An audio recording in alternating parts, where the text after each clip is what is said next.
సజ్జల ఆయన ప్రభుత్వ సలహాదారుడు ఏజెంట్లను రెచ్చగొట్టే ప్రక్రియకి శ్రీకారం చుట్టాడు. మీరు తిరగబడండి కౌంటింగ్ దగ్గర, అలా చేయండి అలా చేయండి అని ఆయన స్పీచ్లు ఇస్తున్నాడు. అసలు అది ఎంతవరకు కరెక్ట్ అంటారు?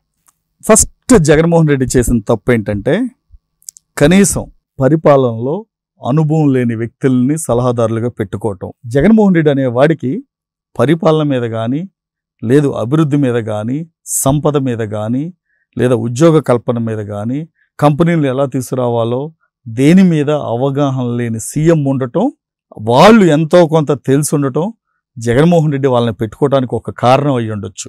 ఎందుకంటే ఏమీ చేతగానేవాడు ముందు ఎంతో కొంత ఉన్నోడు పనోడుగా ఉంటే కొద్దిగా నడుస్తుంది ముందుకి బండి. అలా జగన్మోహన్ రెడ్డి ఇలాంటి చౌకబారు వ్యక్తుల్ని సలహాదారులుగా పెట్టుకుని ఈ రోజున ఆంధ్రప్రదేశ్ని ఇలాంటి దుర్మార్గమైన పరిస్థితుల్లో తీసుకెళ్ళటానికి కారణభూతం జగన్మోహన్ రెడ్డి. జగన్మోహన్ రెడ్డి ఏదైతే అనుకున్నాడో, అంటే 2019లో తను అనుకున్నది 100% జరిగింది. ప్రజలు ఒక్క అవకాశం అన్నారు, ఓటేశారు, గెలిచాడు, అయిపోయింది. 2019 నుండి 24 వరకు జగన్మోహన్ రెడ్డి అనుకున్నది కొన్ని చేశాడు. అంటే అక్రమ డబ్బు, అవినీతి, ప్రజల్ని దోచుకోవటం, దాచుకోవటం, వాటిలో సక్సెస్ అయ్యాడు. ఎక్కడ ఫెయిల్ అయ్యాడంటే కనీసం అభివృద్ధి అనేది ఎక్కడ రాష్ట్రంలో మీకున్న గ్రామాల్లో, మీకు రాయలసీమ నుండి మొదలు పెడితే ఉత్తరాంధ్ర వరకు ఎక్కడ ఒక్క ఇటుక గాని ఒక రోడ్డు గాని వేసిన పాపం లేదు. ప్రజలు నాయకుల కన్నా తెలియగలడు చాలా. ఈ సజ్జల రామకృష్ణారెడ్డికి ఎప్పుడైతే సలహాదారుడిగా పెట్టుకుని జగన్ సగం పతనం అయిపోయాడు. ఎందుకంటే గత 2 ఏళ్ల క్రితము కరోనా తర్వాత ఒక ప్రెస్ మీట్లో గవర్నమెంట్ ఉద్యోగుల పిఆర్సీ గురించి మాట్లాడాల్సి వస్తే మా సీఎంకి ఏం తెలియదు, మా సీఎంకి తెలియక ఏదో మాట అనేసాడని జగన్మోహన్ రెడ్డిని అప్పుడే ఒక దద్దమ్మలాగా క్రియేట్ చేశాడు. తనే చెప్పాడు, ఎవరో చెప్పవసరంలా. జగన్మోహన్ రెడ్డి దగ్గర ఎంత స్కిల్ ఉందో తనే చెప్పాడు. అలా సజ్జల రామకృష్ణారెడ్డి తన పరిధి దాటి ఒక షాడో సీఎంగా, ఆంధ్రప్రదేశ్కి షాడో సీఎం ఎవరంటే సజ్జల రామకృష్ణారెడ్డి. ఈ రోజున ఓటమి సునామీలాగా వెంటబడుతుంది.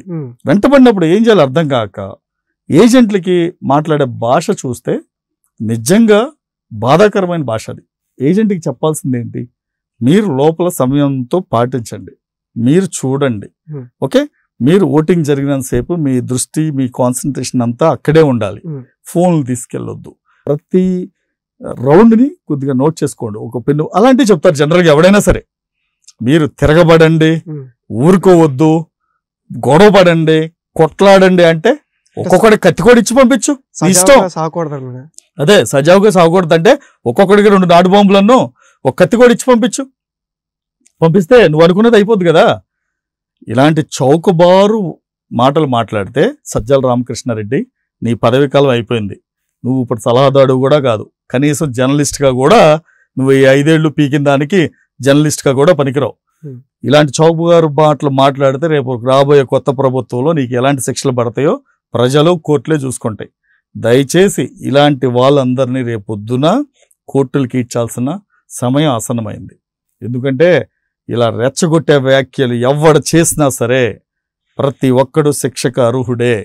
రాబోయే ప్రభుత్వంలో ఇలాంటి అడవి మనుషులు, ఇలాంటి వాళ్ళు ఉండటానికి ఆస్కారం లేదు.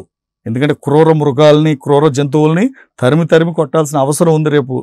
ఎందుకంటే ప్రభుత్వం పరిపాలన సాగించాలన్నా, అభివృద్ధి చేయాలన్నా, కొత్త కంపెనీలు రావాలన్నా, ప్రజలు సంతోషంగా ఉండాలన్నా ఇలాంటి వాళ్ళకి చోటు లేదు, క్రూర మృగాలకి చోటు లేదు. అలాంటి క్రూర మృగాల్ని వేటాడే వేటగాడు రేపు 4వ తారీఖున వస్తున్నాడు. రేపు ఉదయం సజ్జల రామకృష్ణారెడ్డి మాట్లాడినా, పొన్నవాళ్ళ సుధాకర్ రెడ్డి మాట్లాడినా, వాళ్ళిద్దరు మాట్లాడిన వీడియో క్లిప్స్ ఉన్నాయి. ప్రభుత్వం రేపు పొద్దున ఎటువంటి చర్యలు పోలీస్ డిపార్ట్మెంట్ తీసుకోవాలో తప్పకుండా వాళ్ళ మీద కేసులు పెట్టాల్సి వస్తుంది. వాళ్ళు మాట్లాడిన భాషకి సంజాయిషి ఇవ్వాల్సి వస్తుంది.